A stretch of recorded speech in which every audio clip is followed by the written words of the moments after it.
If we win Game 6, Game 7 is Monday. Monday, yeah. All right, here we go. Salute to Knicks Nation on this Friday afternoon/evening. Another edition of KFTV Live, CP the franchise in the building. On today's show, we are going to debrief Game 5 with the Knicks winning, beating the Pacers last night. And we're going to talk about that Knicks defense, man. Can it continue into Game 6? Where they will need it the most, man. Joining me today, you guys know, man, into the Knicks first. George Esquerra checking in with us, man. Like, share, and subscribe. Salute to everybody watching Knicks Nation Worldwide. Big up to you and everybody on the grind, man. Salute to everybody. Hit the like button, hit the share button, subscribe to the channel. Shout out to our guys on Facebook as well as Bleacher Report, Twitter, X, wherever you guys are watching. You know we got you, man. So once again, hit the like button, hit the share button, and subscribe to the channels. Let's go, man. Let's tap in, bro. Let's go. All right, man. How you feeling, man? How you feeling, bro? I am exhilarated, exhausted.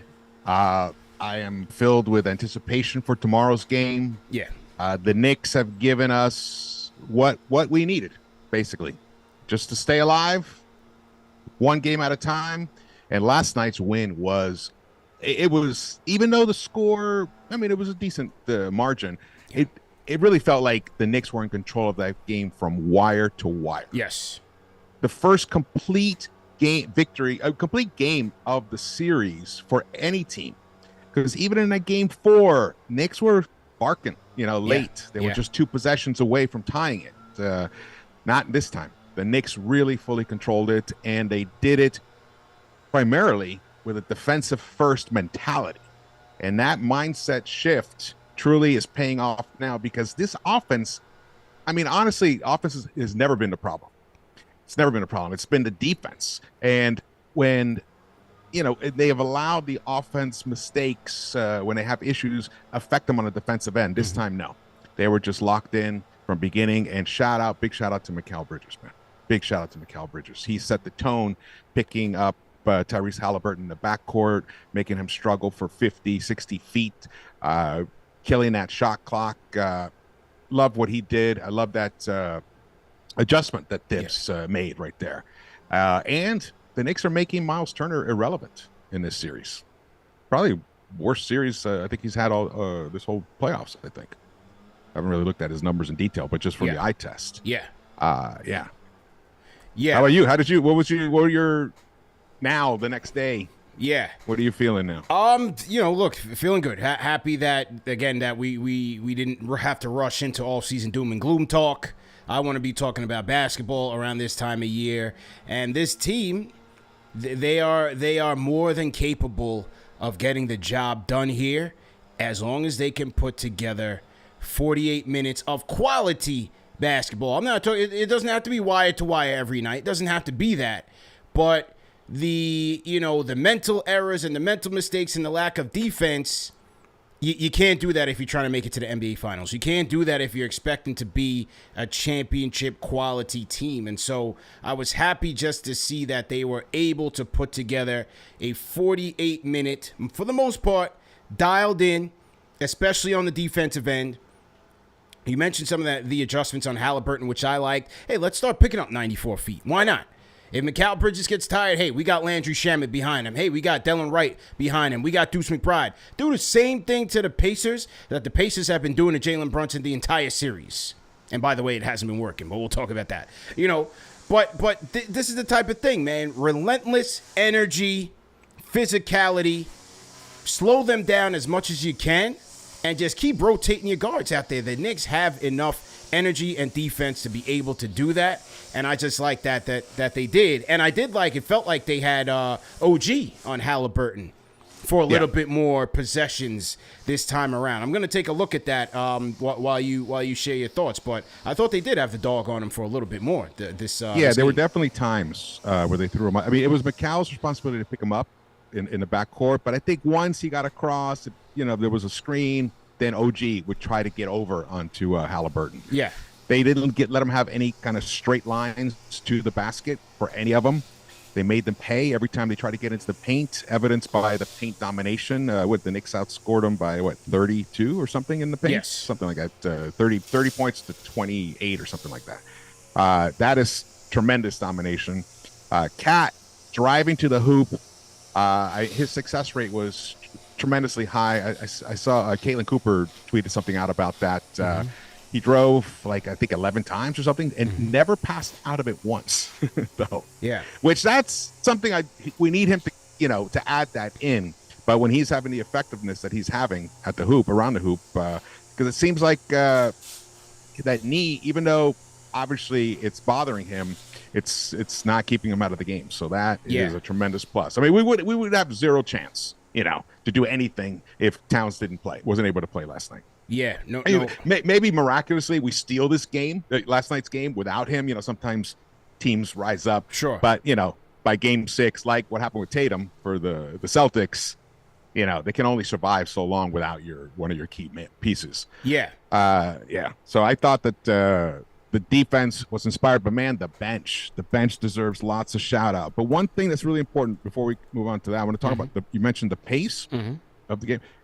Well, the Knicks, the 2 wins they've kept the pace slow. They've pushed the Pacers out of their, fast, high-flying style, and they forced them to play a more plodding half-court game, and that's just not their game. That's right. They don't have those kind of shot creators like that.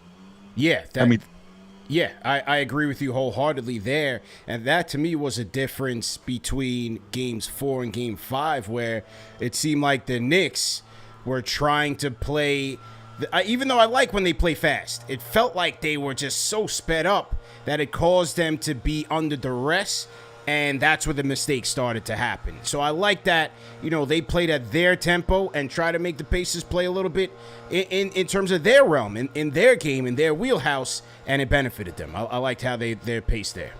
Absolutely. And the key is to keep the Pacers under 110 points. Yep. When they score 110 or more, they're 11-0.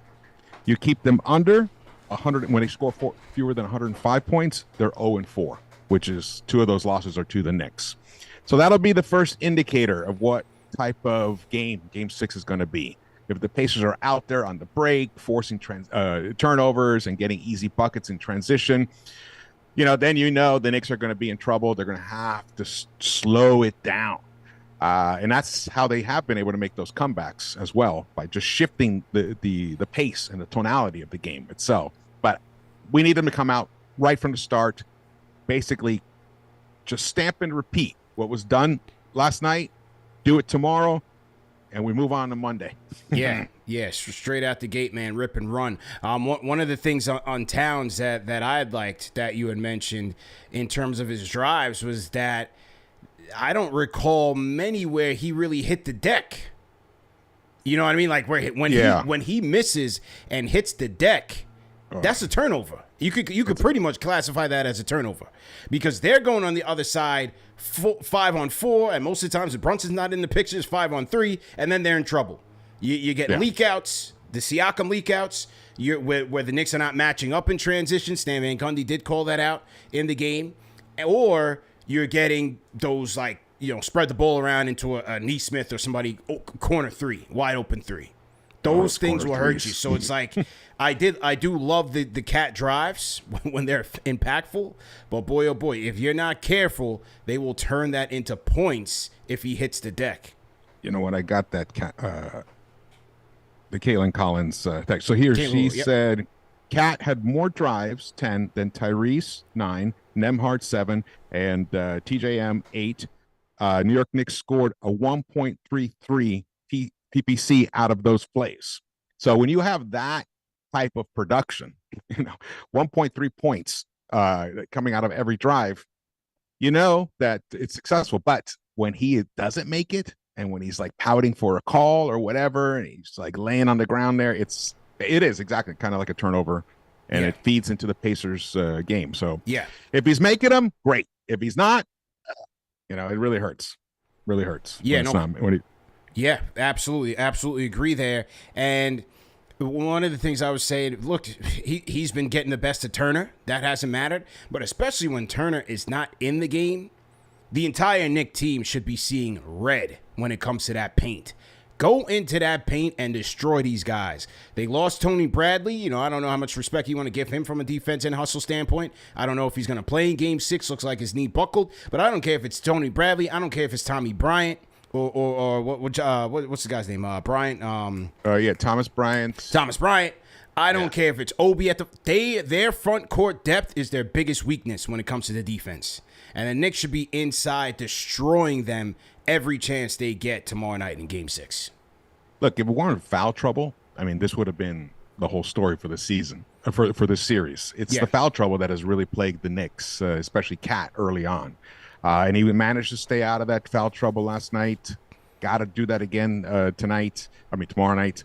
That's the one key thing. The only way that this Knicks team can really, become the 14th team to make a comeback after being down 1-3 is for Cat to stay out of foul trouble, because it gives Thibs the flexibility to do what he needs to do.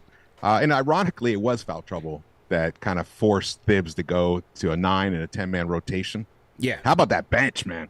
Bench was ferocious. And sticking to the front court, it forced him because Mitch got into an issue where they went hacker Mitch. You had Towns in foul trouble in that third quarter, so you had to get Precious some minutes. Where I thought he held up fairly well, and I'd like to see a little bit more of that Precious on Siakam matchup.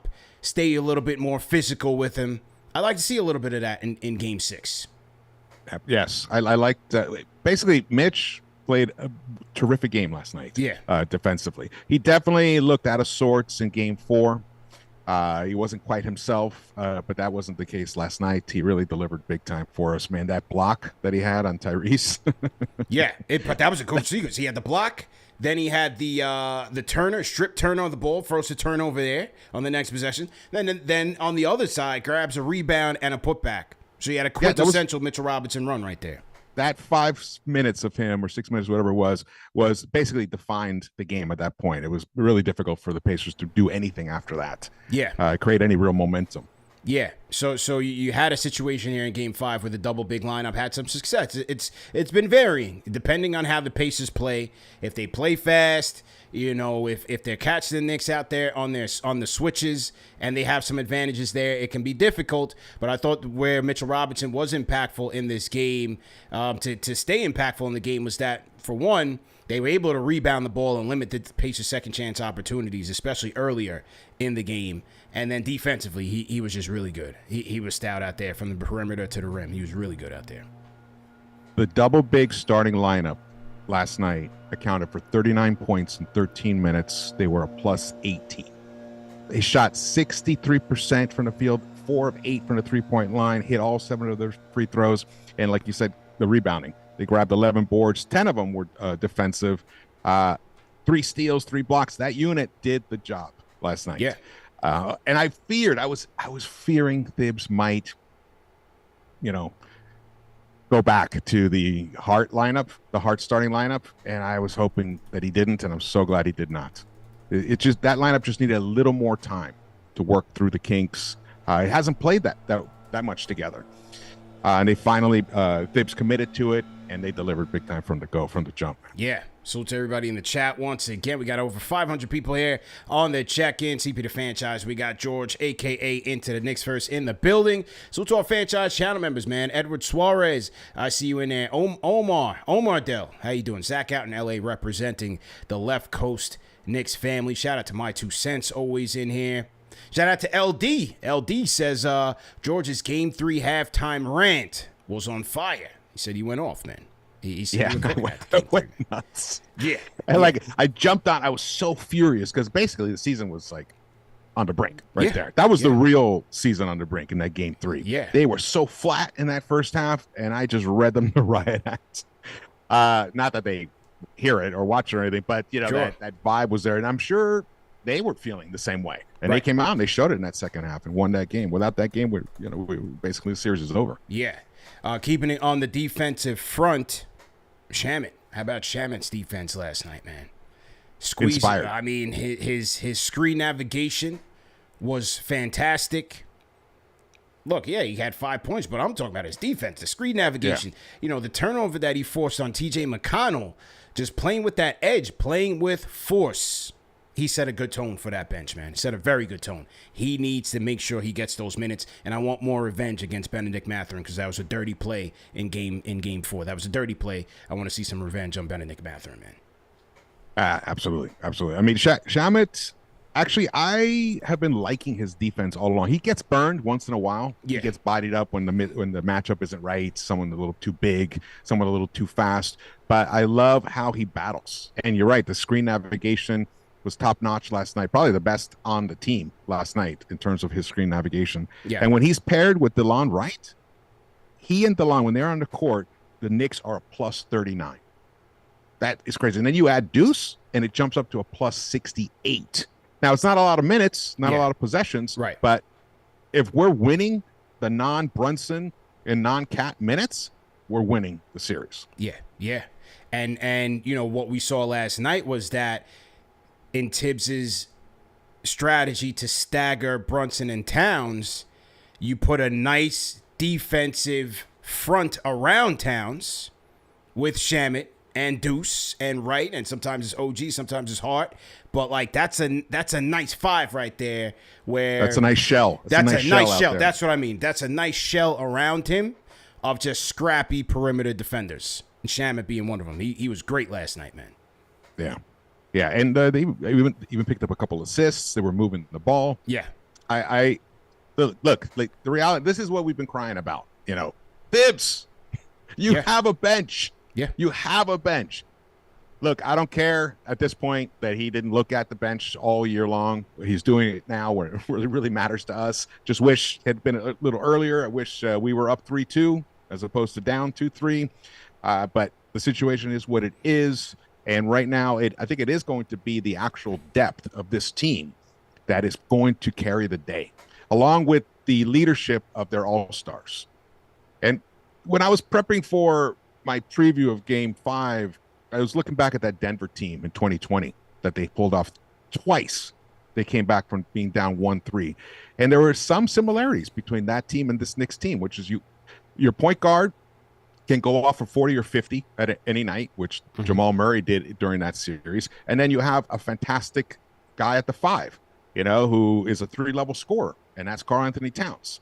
Now, defensively, they're not quite there where those other two guys are, but they didn't have the wings that we have. So it's a very similar type structure of teams. Malone is a similar type of coach as Thibs. So I think the Knicks have unlocked something defensively, strategically, that can easily be replicated. Now it's going to be, what will Carlisle do? How do you think Carlisle is going to respond to what Thibs and the Knicks have done in Game 5?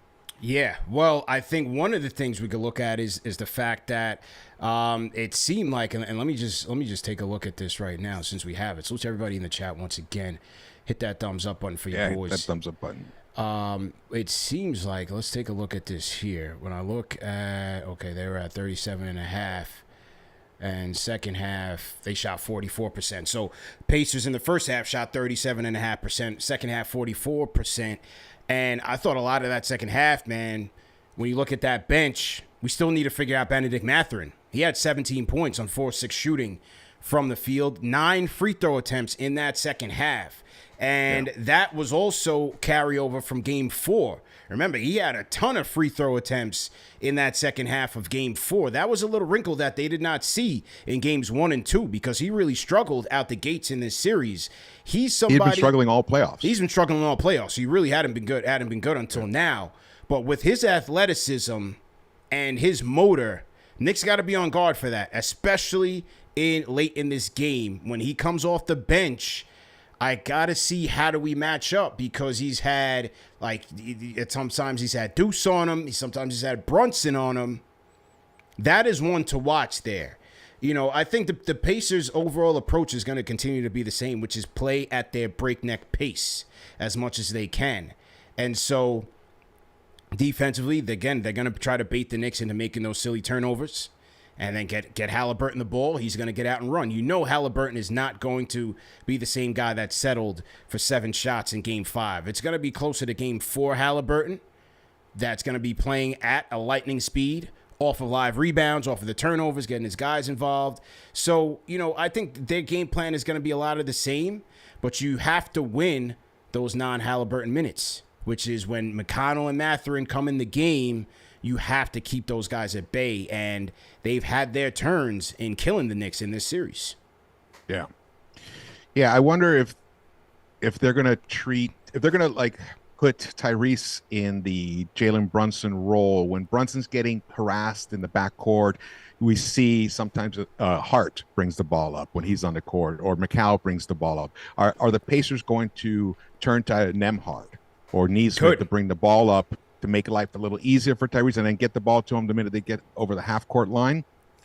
The problem with that is it's an easy adjustment for Thibs. They just pick up those guys, 90 feet. So I think forcing them to have to play 90 feet is something that it's going to be a tough adjustment. Thibs is going to force them to try to beat that defense. And sometimes when they do that, they do commit turnovers. They can't be a high turnover team. Last night, they have like 20 turnovers? 20. 18? Yeah, 20 turnovers 20. Led to 15 Knick points. Yep. Yeah, and that was the first time that the Knicks were even close in points conceded off turnovers. Yeah. Right? I think we were still behind, but nothing like the disparities of other games. True. And the Knicks have actually outscored more total points in this series than the Pacers so far. Yeah. And another thing I think you will see, they did throw a little zone out there on the Knicks last night for a little bit. They did throw a little zone out there. Now, when was that? I think it was the third quarter. I think it was the third quarter because the Knicks were going from right to left on the TV. I believe that was when they threw a little zone out there. Could be a little wrinkle. The Knicks didn't shoot all that well from 3 last night either. They shot like 29%. No. Terrible. But is that a way to limit some of that dribble penetration? Is that a way to limit some of those paint touches? Knicks beating them in the paint 60-34. We'll have to see. That could be a little bit of a wrinkle to try to throw the Knicks offensive flow off, in particular Jaylen Brunson and Karl-Anthony Towns. Yeah. So we'll have to see there. What I would like to see them do is continue to put pressure on Miles Turner, man. Once you get him out the game with the foul trouble, the paint is wide open. I started the show talking about that. Once you get him out the way, you get one of their best three-point shooters out of the way in pick-and-pop scenarios. And then, again, you Thomas Bryant, Obi, you're not fearing any of those guys. No. You should be able to destroy them. Let's see how the game is officiated tomorrow night when Towns starts to attack Miles Turner.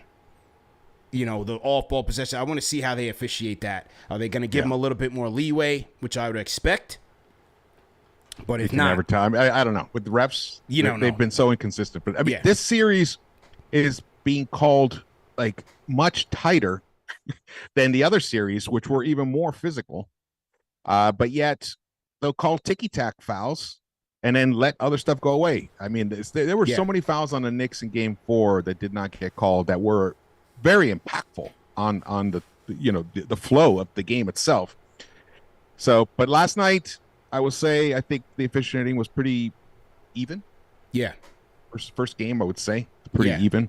Even though the Knicks did get to the free throw line a lot in Game 4. They did. They definitely did. But in my opinion, the Pacers are fouling on every single possession. Yes, and I agree. That's their strategy. I agree. And they know the refs can't call every single one. Yeah.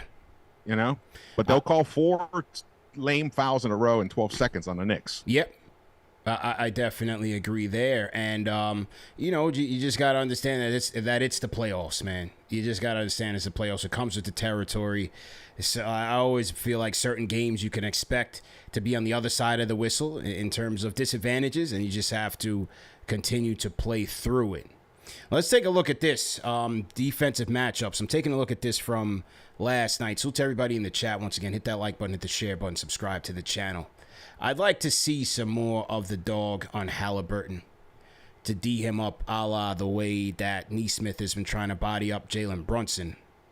I want to see if they have if how much he defended him last night. Let's take a look here. Let's take a look through some of the stats. I'll throw it up on the Jumbotron. And if you have anything on your end, let me know. Yeah, I don't have OG stats, but so it says minute and 29.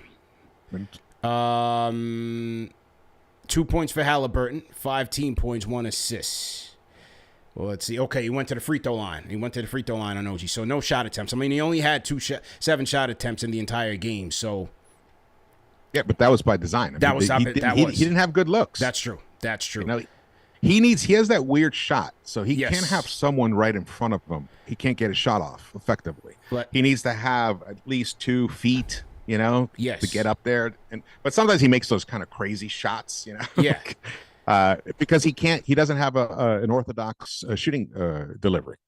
So once you get up in his remove the airspace, it's very difficult for him, and that's one thing that McCall definitely adjusted to. All of them, all the Knicks. Yeah. And look, Brunson himself had an excellent defensive game as well. Yeah, he did. This is from Get Up, the stats. He goes, Brunson as the primary defender last night, the field goal percentage he allowed in games 1 through 4 was 68%. Insane. But last night, 21% when he was the primary defender. That's great. Yeah. And you could see it. He was doing the little things, the Alex Caruso thing, swiping the ball, getting down low, taking away the player's legs, which using his big body, big body Brunson. Yeah. He had a great, the whole team defensively delivered. They were connected. They were communicating. I had a feeling they were going to, because Mitch himself took the blame for game 4 not being the vocal leader. Like Reggie Bullock used to be the vocal leader. You need to have, the either it's your middle linebacker or your strong safety or free safety. They're the ones have to be barking out to all the guys on the defense to keep everyone connected and keep communicating. And Mitch took that responsibility on himself again. And the Knicks just never let go of that. Yeah, good points by you there. Just looking at it here. So, yeah, I mean, in terms of the OG Halliburton matchup, last night was the one where he really had much more time on Halliburton in terms of possession time, a minute 29. I look back, game 4 was 29 seconds, game 3 was 45 seconds. Like I said, I'd like to see more of that in game 6. Well, a minute 45. That's it's a decent amount of time in the way that they play. Yeah, at their pace. Right. Right. Yeah. But OG was getting burned a lot this series by Siakam. Siakam was cooking him up. Yeah, he was. Yeah. He was. Last night, I don't even remember Siakam being on the court. Yeah, which I don't even remember. I don't remember his name being called out for anything good. Yeah, they made him irrelevant, just like they made Miles Turner irrelevant. They made Tyrese Halliburton irrelevant. Yeah, and then is Nembhard going to win you a game? Neesmith, the knee, which somehow miraculously he was able to come out and have a real positive impact in game 4 after suffering that knee injury in game 3 where he had to leave the court. Eventually, they kind of catch up to you, and you could see him. He wasn't the same guy he was in the first 4 games the way he was last night in game 5. He wasn't fighting over screens. He wasn't, making Stan Van Gundy salivate. Yeah, absolutely, man. Absolutely. Oh, here you go. You got it here. Yeah. Let's see. Percentage of time on both for 15.8. While you look that up, I'll cut to a sponsor shout out, man. Shout out to one of our sponsors at Bear Mattress. Check out the extended Memorial Day sale on the website. You're gonna see 35% off site wide, but at KFTV you get 40% off site-wide at bearmattress.com by using our code KFTV. And hey, when it comes to buying a bed, that is one of the biggest investments you're ever going to make in your life because, you're going to be sleeping for a lot of it. And so you want to make sure that you are sleeping in comfort and on a bed that best fits your lifestyle. And the way that Bear Mattress goes about doing that is by having you take a quick survey. You fill out the survey based on your sleeping preferences and your style, and they will recommend one of the many bedding products that they have. And for me, they gave me the Elite Hybrid Mattress. As you see here, over 4,000 reviews, 4.5-star rating, world-class luxury. And I love it, man. I couldn't recommend it to enough people. And I'm recommending it to you guys, man. As you see here, industry award winning by multiple publications from CNET to Good Housekeeping to Forbes, Men's Magazine as well. So make sure you guys check them out, man. Go to bearmattress.com. Use code KFTV for 40% off site-wide. All right, George, what do we got here, man? Yes, sir. Yes, sir. Well, the thing why, I mean, I feel confident about Game 6 in general with the way that the Knicks came out and played. And the fact that the Knicks won the very first game in Indiana on the road. It's not like they went there and they got blown out and then because, there was a must win, and they rose up and took Game 4. No, it was the other way around. So they can win on the road. We know that. They're 6-2, right, on the road. They've only lost 2 games in a row, all playoffs this year, and it was the first 2 games against the Pacers, which they had Game 1, so they gave that away.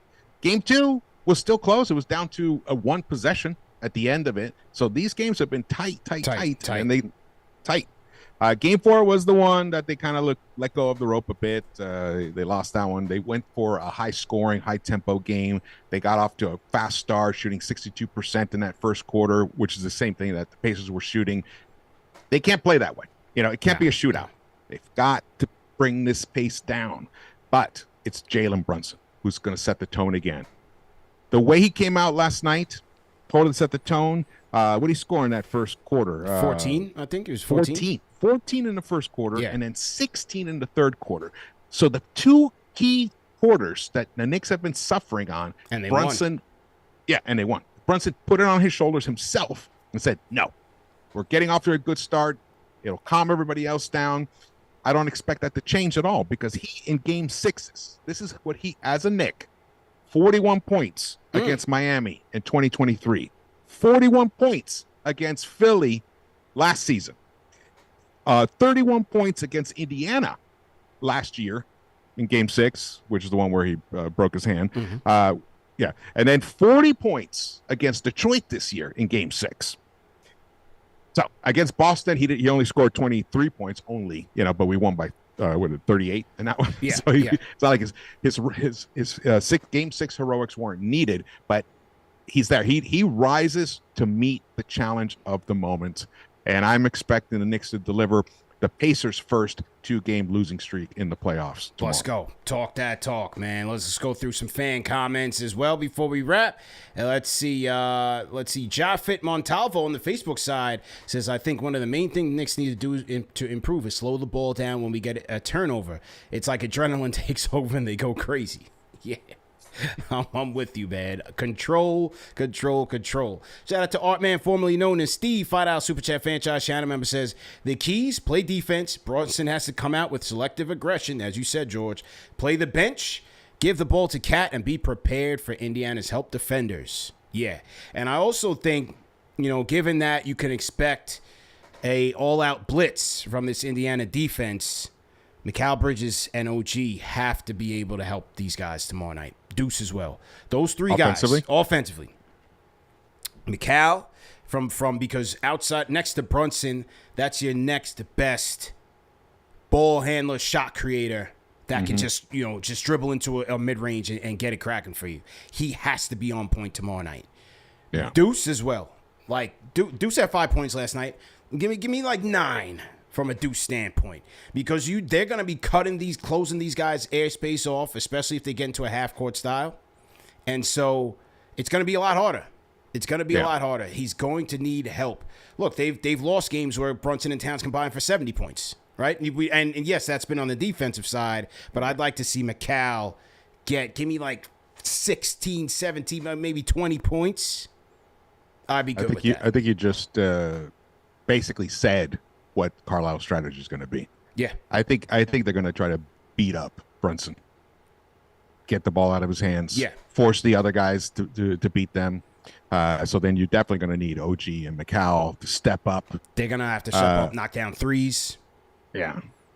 Going to have to step up, man. And don't forget about the bodega. what did you because what did you think about Josh Hart last night? Yeah. Objectively. Yeah, mixed bag. Better in game 5 than in game 4. But again, the confidence in terms of his decision making is just not there. Especially on that one play where, you got Jarris Walker as the last line of defense. You should have went up to try to dunk on him. Yeah. Like, don't forget who you are.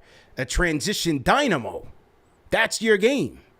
So to see him getting into transition and then like coughing the ball up, that's like when Superman lost his powers. You know what I mean? Yeah. When Superman comes up against those foes that zap his powers, like, bro, transition is your powers. Don't be afraid of these guys, man. That part of his game has gone away. Yeah. It must be that knee. Could be. He doesn't have the explosiveness to get, but last night he finally did finish at the rim a couple of times. He did in transition. First time I've seen. I think I've seen it all series. Yeah, I agree with you there wholeheartedly. So, look, this is Tibbs' guy. Come hella high water. I was looking for Mitch in this game last night. Hart did come through in some points in the fourth quarter, so I can't knock that. He came through with some clutch rebounds and points. But Tibbs has shown us in games 4 and game 5, he's riding with the starters until the end, and we'll see until the bitter end. So we'll see how they fare tomorrow night, because I still think that Mitch needs to finish these games to help them defensively and take a lot of pressure off of them. But it's a tricky balance. One of the things is, can they manage their timeouts enough to get offense-defense switches where you can still get Mitch out there in crunch time, Mitch and Deuce, like they did in Game 3, to get them in there for Brunson and Towns. Maybe they get into that part, and they have enough timeouts to get those guys in there. But I think Mitch has to play a role here to take this home for them. And Mitch hitting his free throws. Gotta hit his free throws. Yeah. So the Towns-Brunson pairing, the two-man pairing, for the series, they have a defensive rating of 116.8 and like a minus 4 point something net rating. Mm-hmm. But last night, their defensive rating together in the two-man lineup, 71.7. Wow. That's dramatic. Yeah. A plus 43. Yeah. In that rating. Yeah. It's good stuff. So they stepped it up. They both stepped up their defense as well. Mm-hmm. Mm-hmm. And, and a big trick is, keeping them apart, because they only had, the 26 minutes together. Gotta stagger them up. Yeah. Because you're going to open, you're going to close with those two. Right. So, it's the other 3 quarters, per se, the other 2 quarters, shall we say, in total minutes, that you have to stagger them and maximize the other lineups. And that's something that Tibbs did last night, which I don't think he did well at all in game 4. Yeah. And it really cost us that game. So I think something's been unlocked. I don't believe that they're going to deviate from it, as we've seen in the past, when something works and then suddenly, what happened? Where'd that go? Mm-hmm. I don't think they're going to do that tomorrow night. And I just feel that this is going to a game 7, and then you never know what can happen in a game 7. You never know, man. You never know. But good show, my guy. Yeah, good man. Show. Thanks for having me on. Yes. Appreciate it. Shout out to the KFTV audience out here. You guys get quite a crowd. I love it. I watch all your shows. Yes, course, sir. JD and I. Yeah, man. Are good friends. I am the work that you do here, man. It's fabulous. I'm totally impressed. Totally impressed by what you do. Appreciate it, man. We definitely appreciate you coming through. Shout out to JD. Shout out to Alex, man. Salute to the whole team. Salute to the production crew, and salute to everybody at home, man. Remember to hit the like button, hit the share button, and subscribe to the channel. I want to shout out our guy George, aka Into the Knicks First. Make sure you're following him on YouTube and Twitter as well. George, what's your Twitter handle again? It's just Knicks First. Knicks First. At Knicks First. At Knicks First on Twitter, man. So make sure you guys are following George. All right, George, appreciate it, man. We'll tap in with you soon. Thank you, bro. Shout out to George, man. Watch party details. We are back Saturday at Clinton Hall 36. So make sure you guys get your tickets there. Anybody in the New York City area, make sure you guys pull up on us. It is going to be a fun occasion. For every ticket purchase in advance, you get a free drink. So you get a free drink ticket and a raffle ticket at the door if you buy your tickets in advance. Table service is also available. We will have the game audio. We fixed the game audio. There was a bit of an issue on Sunday, full disclosure, at Clinton Hall during Game 3. We fixed it. We now have full game audio and DJ Eric L. Beats during the commercials. So that the establishment has assured me that's been fixed so that you guys can have a premium experience, which is what we expect here at KnicksFanTV. So make sure you guys come through. I'll be there. Pull up on us. And you can get your ticket at KnicksFanTV.com or KFTVWatch.com. All right, so looking forward to seeing the KFTV family in there once again. All right, once again, salute to our franchise channel members. We definitely appreciate everybody tapping in and supporting us. And hey, the content keeps rolling, man. I'm gonna be joining my guys Evan Roberts and Tiki Barber at 5:10. So I'll be on Evan and Tiki on WFAN, which here in New York is 660 AM, 101.9 FM, or you can check us out on the Odyssey app at 5:10. Monday, I will be in studio with those guys, and hopefully we're previewing a Game 7 and not a season debrief. But overall, I will be tapping in with those guys today as well as Monday, so make sure you guys tune in. Shout out our guy Dexter Henry, another friend of the program. We did Dexter's show earlier this morning on New York Post Sports, so I did a quick bit on Dexter's show. And then tonight, Alex is back 10 p.m. Eastern time for another game preview, man. So this is what we do. If you guys are new here, all we ask is for your support. Like, share, and subscribe, and we'll take it from there, man. We handle the rest. We bring you great guests like George, like John Smelt, like Alex, like everybody, man. This is the #1 show for the fans, by the fans, and I want to salute another one of our sponsors. Shout out to Car Gurus, man. Buy or sell on Car Gurus and get the deal that is best for you, man. All you do is you type in, if you're going to buy, type in the car that you want, type in your zip code, and away we go, man. Car Gurus, the #1 most visited car shopping site in America, highly rated on all Apple stores. You got the App Store, Google Play Store. Over 15 years of trust. So go to cargurus.com and get the best deal for you. Okay. All right, there we go, man. Armand Dutta says, I just turned off Evan and Tiki to watch this. I'm going to tell Evan. I'm going to tell Evan as soon as we get on there. But yeah, man, that's the story. Hey, you got your merch too, man. Against All Odds, New Era Snap with the KFTV. Oh, on the side. KFTV on the side. Brand new in store. And we'll see you guys later, man. Like, share, subscribe. Remember that these shows are also available in audio podcast format. So no